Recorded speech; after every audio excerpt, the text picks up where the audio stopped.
sí, ahora sí al doc, a Claudio, que tiene algunas cosas interesantes que tienen que ver con esta época del año y con los accidentes que pueden suceder por descuidos en la casa, sobre todo cuando uno tiene chicos. Estamos hablando con Cintia, que tiene 3 nenas, además chiquis, y son bastante bravas. Salvajes. Es más, cuando vi los muñecos dije, ay, tengo que enseñarle a Paulita a cambiar los pañales. Dije, que me quiero morir cuando los vi Y ahí. es época de miedo Pero no, por sí, las me da piletas. Claro. Sobre todo eso. Golpes, calores, resbalones. Hay como un montón de temas que hay que empezar a implementar, ¿no? Mira, el primero que vamos a hablar tiene que ver con la electricidad. Y ahora, como todos nos metemos en la pileta, después vamos a hablar de los riesgos de la pileta. Tocamos la electricidad y no valoramos porque no se ve. Mirá, Germán, te traje para que puedas ver. La electricidad no se ve, pero tiene un riesgo. No sé si lo pueden ver acá, si pueden bajar la luz. Ahí sí, Vamos ahí estoy a ver. viendo. Ahí, ¿lo ves? La corriente, ahí está, mirá. Ahí está claro. ¿Ves? Entonces, mucha gente no valora el tema de la electricidad y en la casa uno tiene que tener instalado, Germán, 2 cosas básicas, sobre todo si tenés chicos, y para los un disyuntor y una térmica. Y la casa tiene que tener también descarga eléctrica. Sí. Eso hace que si Perdón, doctor, porque a lo mejor... ¿No era usted que estaba cortando la luz recién hace un rato? Estábamos probando. Porque 2 o 3 veces un... Viste como decía, puede fallar. Puede fallar. Saltó el Está disyuntor volviendo con como el 3 disyuntor, el veces. sordo. No, Era no él. saltó. Metió el Digo, dedo en el enchufe. antiguamente en la casa había tapones. Hoy tenemos que tener disyuntor. Cada vez que hay una fuga eléctrica, el disyuntor corta y uno no se electrocuta. Y después en casa tenemos, los que tienen chicos, mucha gente sigue usando tomas así. En realidad tiene que ser de tomas en perfecto estado y taparlos hasta 1 metro si uno tiene chicos que gatean o tiene chicos chiquititos. Revisar con un electricista si tenés disyuntor y térmica, porque la verdad que hay 3 circuitos de electricidad, 220 que tenemos todos en casa, uno de 110 y de 380. Cualquier corriente eléctrica como el corazón se contrae por un estímulo eléctrico, produce parálisis del corazón, o sea, paro cardíaco, te rompe el riñón y el hígado. ¿Qué es lo que le tenemos que preguntar al electricista? No entiendo. Si tenés el Si en tu disyuntor. casa tenés disyuntor, Sí. se tiene que probar cada 2 o 3 meses. Tiene un aparatito, mirá, que tenés que apretar para ver si está funcionando. Ah, ok. Si salta y tenés que tener térmica. La térmica dice, una de las dos no, los dos.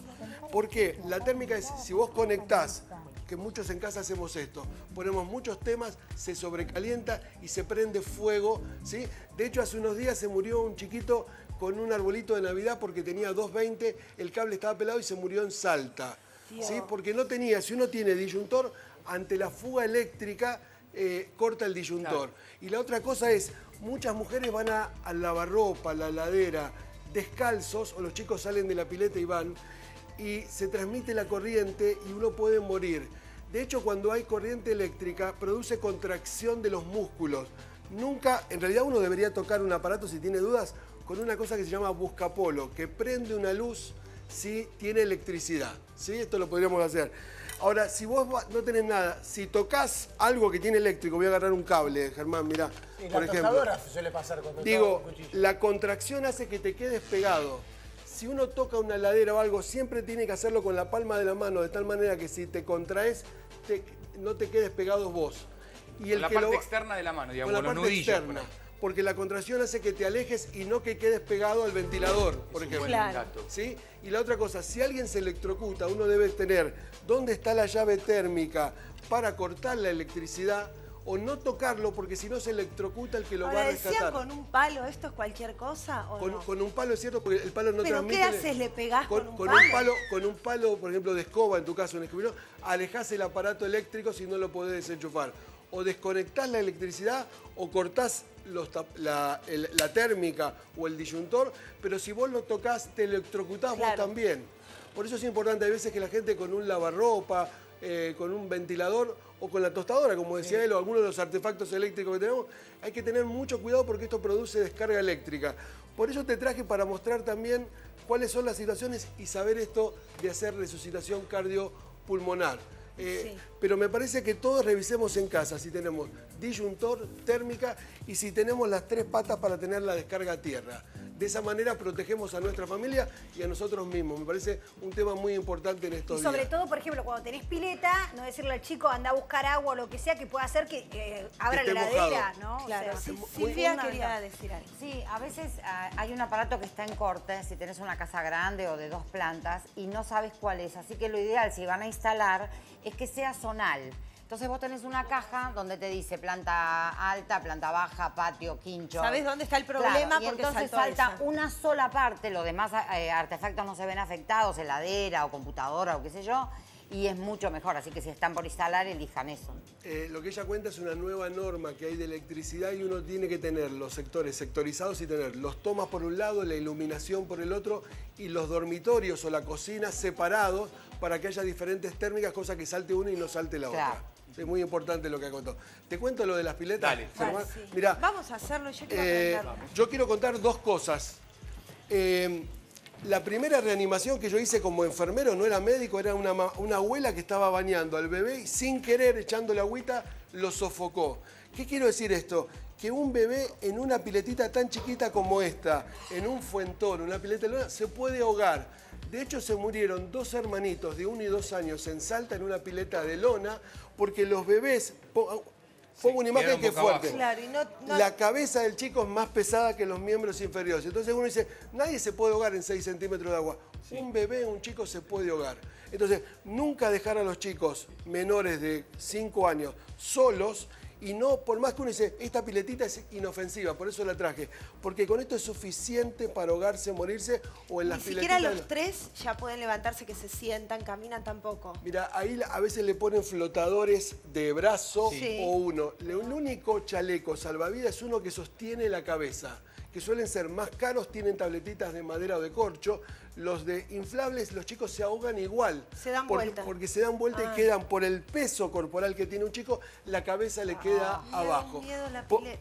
Por eso ahora las piletas, la gente que tiene la suerte de tener pileta en su casa, tiene que tener una reja de 1,30 m. Esto es obligatorio. Con una traba que un chico no pueda destrabar.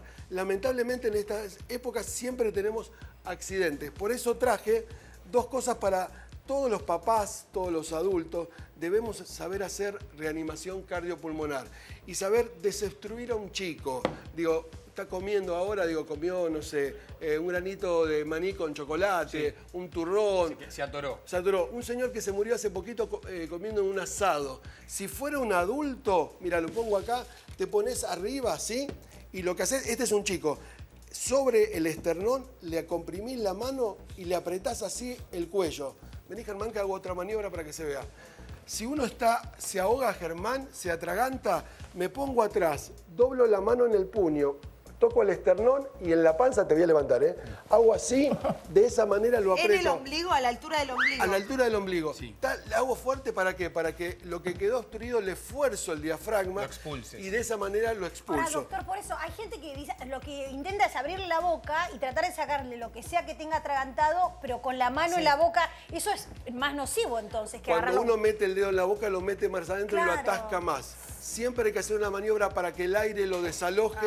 Por eso digo, la maniobra de poner atrás Y levantarlo del y piso. Levantarlo y presionar. Y presionar. A la De altura del esa ombligo. manera. Si estoy solo, me puedo poner, suponete me atraganté, estoy solo. Sí. Me pongo sobre una silla y hago como caballito y me inclino para que me comprima la panza. Y de esa manera lo puedo desobstruir. Perfecto. Si fuera un chico, lo que hago es, Dejo el lo cuelgo y le comprimo fuertemente, le pego entre los omóplatos con fuerza y de esa manera lo desobstruyo. Esto es importante porque un chico que no recibe aire de 3 a 5 minutos se asfixia y se muere. Eso es lo que tengo que Mi hacer mamá cada vez salvó a que... mi hija así una vez. ¿En serio? Sí. ¿Qué le ella pasó? sabía. Estaba comiendo, tendría 1 año y medio, con mandarina, una cosa Se rarísima. atragantó. Y no había, y empezamos, y de golpe vimos que no respiraba y yo vi que mamá hacía así, pero de la desesperación, ¿no? Le pegó fuerte y... Es que hay que y- pegarle Oh. con fuerza, uno tiene miedo. con fuerza. Con fuerza, porque lo que tenés que Yo hacer es cuando vi aumentar... que la agarraba de las piernas para abajo, muy y bien eso, mi mamá. Y eso le salvó la vida. Le salvó la vida, ¿no? Le salvó la vida. Entonces, si un chico se atraganta o cae en la pileta y se asfixia, lo apoyo en el piso, siempre en el teléfono, yo por eso dejé el teléfono acá, tienen que tener emergencias, la ambulancia, el tema del gas y la electricidad. Carguen en sus teléfonos celulares los 10 o 12 teléfonos del médico, del pediatra, de la luz, porque uno en 5 o 7 minutos, la persona, el cerebro empieza a morir. Entonces el primero que tiene que socorrerlo es el que está al lado. Entonces llamo a la ambulancia, llamo al SAME o al servicio de emergencia, y mientras viene la ambulancia yo le hago RCP. Lo contamos, alguna vez lo mostramos, Germán. Lo que hago primero es, le levanto la cabeza, lo insuflo, mirá, lo voy a hacer, 2 veces. Insuflar es soplar. Soplar, ¿no? Directamente. hasta que se infle el tórax. Y después con 2 dedos, si es un bebé, lo comprimo hasta que llegue la ambulancia. Hago así, mirá. Y esto mantiene el corazón circulando hasta que venga el médico con los equipos y lo pueda resucitar. Esta maniobra se aprende en cualquier lado, en 3 horas uno aprende RCP. Nosotros en el Instituto Superior de Ciencias de la Luz lo damos, lo da la Cruz Roja, la Fundación. Inviertan 3 horas porque el único que puede salvar a la persona es el que está al lado. Perfecto. Y uno sería muy grave que pase alguna de esto y no lo sepa hacer.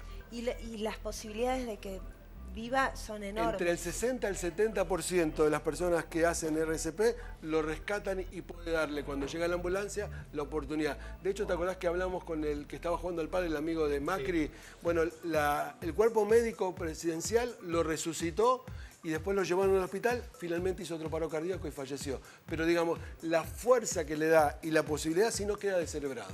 Gracias, doctor. No, gracias a ustedes. Gracias.